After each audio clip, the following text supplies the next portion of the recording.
বর্তমান সময়ের আলোচিত বক্তা মিজানুর রহমান আজহারী তিনি খুব কম সময়ের মধ্যে সব শ্রেণী পেশার মানুষের কাছে ব্যাপক গ্রহণযোগ্য হয়ে উঠেছেন। বিশেষ করে তার সুমধুর কণ্ঠ এবং ইংরেজিতে পারদর্শিতা হওয়ার কারণে তরুণদের হৃদয়ের মণিকূঠায় জায়গা করে নিয়েছেন। এই পর্যন্ত অনেক তরুণ তার হাত ধরে ইসলাম গ্রহণ করেছেন। দর্শক, আজকে আপনাদের সাথে কথা বলবো মিজানুর রহমান আজহারীকে নিয়ে এবং বাংলাদেশের বর্তমান পরিস্থিতি নিয়ে। বাংলাদেশের রাজনৈতিক দল এবং বর্তমান সরকার, ছাত্র সবাইকে নিয়ে তার মতামত এগুলো আজকে কিছু আপনাদের সাথে সমালোচনা বা এটা নিয়ে আমি একটা প্রতিবেদন আজকে আপনাদের জানার চেষ্টা করব। দর্শক, আপনারা জানেন মিজানুর রহমান আজহারী তিনি অতীতের সাবেক যে স্বৈরাচারী সরকার শেখ হাসিনার সরকার থাকাকালীন তিনি অনেক জায়গায় মাহফিল করছেন এবং বিভিন্ন জায়গায় মাহফিলের অনুমতিও তিনি পান নাই। অনেক জায়গায় এই সরকারের অনুমতির কারণে তিনি মাহফিল করতে পারেন নাই। সর্বশেষ আপনারা জানেন বাংলাদেশের যে মাজার পূজারী তারা তাদের ষড়যন্ত্রে তাদের ষড়যন্ত্র করছে সরকারের সাথে। সরকারকে সবসময় তেল মাইরা তাদের সাথে ছিল থাকার সুবাদে ওই সময় সরকার বাধ্য করছে তাকে দেশ ত্যাগ করতে। তখন ডক্টর মিজানুর রহমান আজহারী তিনি মালয়েশিয়াতে চলে যান। দীর্ঘদিন তিনি মালয়েশিয়াতে ছিলেন। গত 5ই আগস্ট শেখ হাসিনার পতনের পরে তিনি আবার দেশে আসেন। দেশে আসার পরে তার প্রথম মাহফিল ছিল আপনারা জানেন যে চট্টগ্রামে লক্ষ লক্ষ প্রায় 10 লক্ষ মানুষের সমাগমে ওই মাহফিলটা সমাপ্ত ঘটে। দ্বিতীয় মাহফিল ছিল তার যশোরেও তিনি ওইখানে প্রায় 10-15 লক্ষ মানুষের দলের মধ্যে তিনি মাহফিল ওইখানে সমাপ্ত করেন। কিন্তু ওইখানে তার একটা কথা তিনি বলছিলেন, ওই কথাটা জের ধরে রাজনৈতিক দলগুলা বিশেষ করে বিএনপি বাংলাদেশের সবচেয়ে বড় দল তারা এটা নিয়ে প্রতিবাদ জানিয়েছে এবং বিভিন্ন রকমের সমালোচনা করেছে। সমালোচনা করে তাদের কি হচ্ছে, যেটা মিজানুর রহমান আজহারী বলছিল যে আমাদের ভালোবাসায় জিতে গেছে কিন্তু তারা হেরে গেছে। একবারে সত্যিকারই তারা হেরে গেছে। তিনি কি বলছিলেন? তিনি বলছিলেন যে একদল খেয়ে চলে গেছে আরেক দল খাওয়ার জন্য রেডি আছে। তিনি এই কথাটাই বলছিলেন।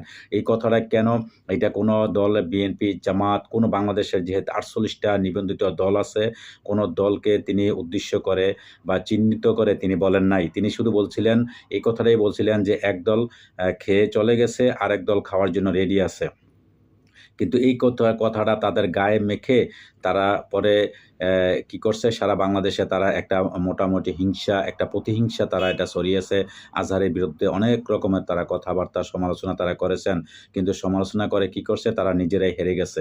সারা বাংলাদেশের মধ্যে যে বিএনপি বর্তমানে একটা ঘৃণিত দল হিসাবে একমাত্র আজহারের এই কথার প্রতিবাদ তারা করাতে, এই কথার হিংসা বা বিভিন্ন রকমের বিদ্বেষমূলক কথা বলার কারণে তারা কিন্তু এখন জনবিচ্ছিন্ন হয়ে যাইতেছে, আরও বিচ্ছিন্ন হয়ে যাবে। কিন্তু আমরা দেখতে পাচ্ছি প্রতিচ্ছবি আওয়ামী লীগ যেভাবে অতীতে যেভাবে বিভিন্ন রকমের ওয়াজ মাহফিলে বাধা দিত, তাদের অনুমতি লাগতো, তারপরে বিভিন্ন রকমের যতগুলা কার্যক্রম আওয়ামী লীগ সরকার থাকতে বা ছাত্রলীগ করেছে, ঠিক বিএনপি বর্তমানে একই অবস্থা তাদের রূপ। তাদের যে নেতাকর্মী বিভিন্ন রকমের বক্তৃতা, বিভিন্ন রকমের কথাবার্তা, ওই আওয়ামী লীগের যে কথাবার্তা ঠিক সেম কোয়ালিটি এখন তাদের চোখে তাদের চেহারায় ভাসতেছে। তো যাই হোক, এটা কিন্তু তাদের জন্য একটা শুভক্ষণ নয়, এটা তাদের ভবিষ্যৎ অন্ধকার হয়ে আসছে। কারণ দেশের মানুষ এটা আর এখন চায় না।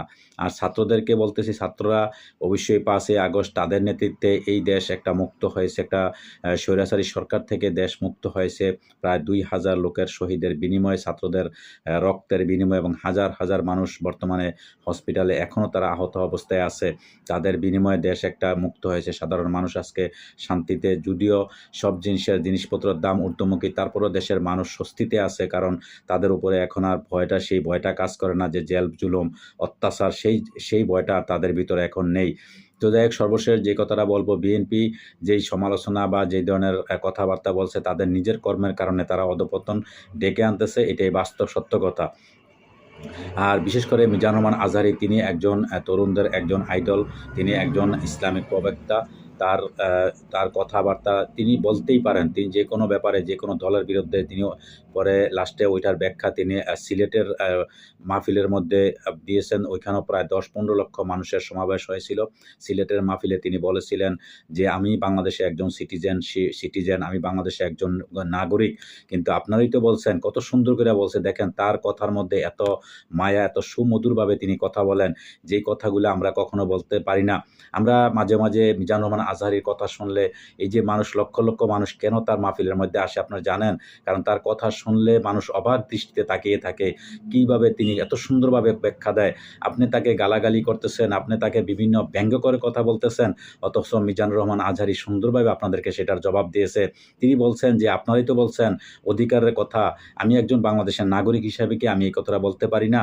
তাই সে তো নাগরিকের কথা অবশ্যই তার বলার অধিকার আছে। আপনি যদি একটা কিছু অন্যায় করেন বা কোনো কিছু করেন আর আপনার নামও সে বলে নাই, তারপরেও আপনি এটা কেন আপনি নিজে গায়ে মেখে নিলেন?"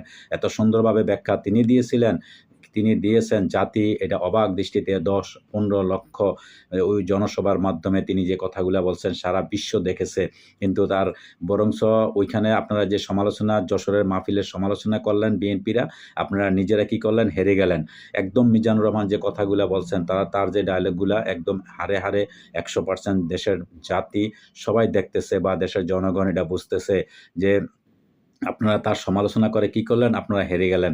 আপনারা হেরে গেলেন মানে আপনারা ধ্বংস হয়ে গেলেন। আপনাদের এই দলটার এত অবস্থা হয়ে গেল, আপনারা যদি ওই সময় যদি ওইটা সমালোচনা না করতেন তারপর কিন্তু আপনারা এতটুকু হইতেন না।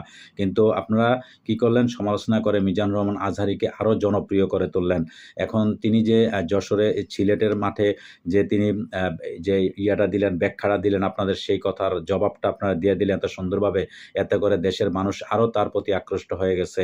এটা আগুনের মতো, আগুনকে আপনি যত চাপা দিবেন তত আগুন কি করবে? আরো গইসা উঠবে। ঠিক আগুনের মতন মিজানুর আজহারীকে যত বাধা দিবেন, যত রকমের আপনারা সমালোচনা করবেন আর এই ধরনের আপনারা হিংসাত্মকমূলক, ব্যঙ্গাত্মকমূলক কথা আপনারা বলবেন, ততই আপনারা নিজেরা হেরে যাবেন। সুতরাং এগুলো থেকে আপনারা বেরিয়ে আসতে হবে।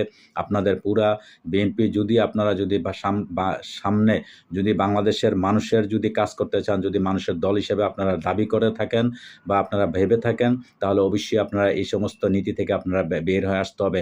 সারা বাংলাদেশে আপনারা কোথাও বাংলাদেশ এই যত ওয়াজ মাহফিল কোথাও বাধা দিবেন না। আপনারা একদম মানে আগের যে পজিশন ছিল আপনারা জায়গায়, জায়গায় যে চাঁদাবাজি এইটা সেটা এগুলা থেকেও আপনাদের বেরিয়ে আসতে হবে।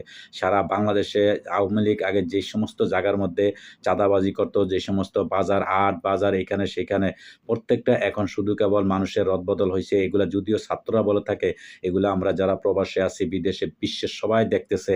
বাংলাদেশে বর্তমানে কারা চাঁদাবাজি করতেছে, কারা ট্যাক্স নিতেছে, কারা বিভিন্ন রকমের ইয়ে করতেছে, এগুলা কিন্তু সবাই দেখতেছে। কারণ সারা বাংলাদেশে বিএনপি একটা বড় দল।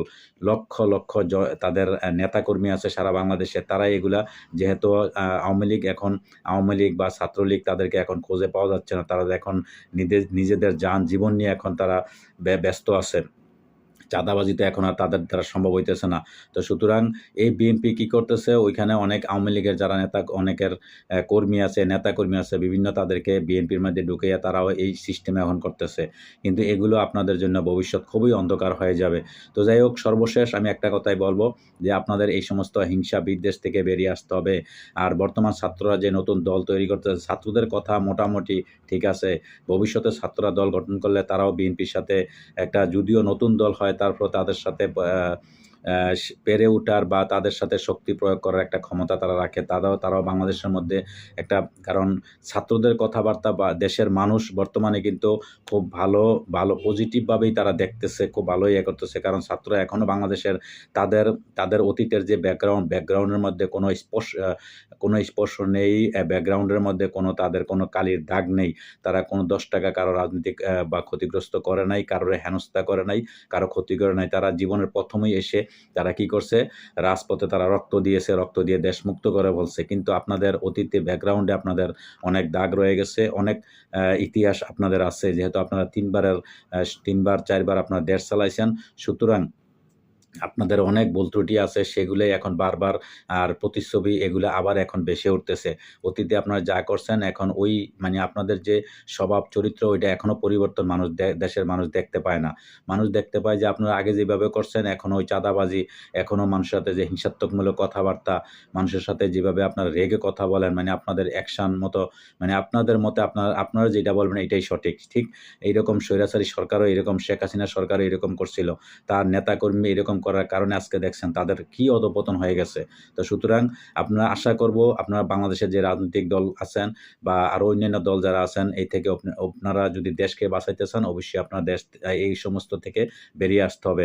এই সমস্ত ছাত্রদের মধ্যে দলাদলি, ছাত্রদের মধ্যে দল-বিদল, ওই রাজনৈতিক দলের মধ্যে দলাদলি, বিএনপি জামাতের মধ্যে চলছে এই হিংসাত্মকমূলক কথাবার্তা।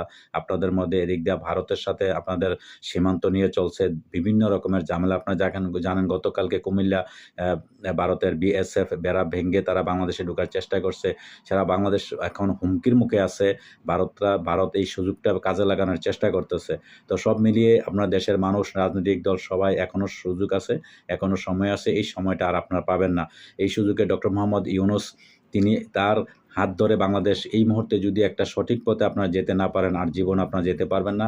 এই বাংলাদেশ আজীবনের জন্য মনে করেন অসমাপ্ত হয়ে যাবে এবং অস্থিতিশীল হয়ে যাবে। আপনারা জানেন যে ওই যে আফগানিস্তানের মতো বা ফিলিস্তিনের মতন এই বাংলাদেশ হয়ে যাবে যদি সঠিক পথে না চলতে পারি, সঠিক সিদ্ধান্ত যদি আমরা না নিতে পারি। তো যাই হোক দর্শক, আজকে এই পর্যন্তই। ভালো থাকবেন। আল্লাহ হাফেজ।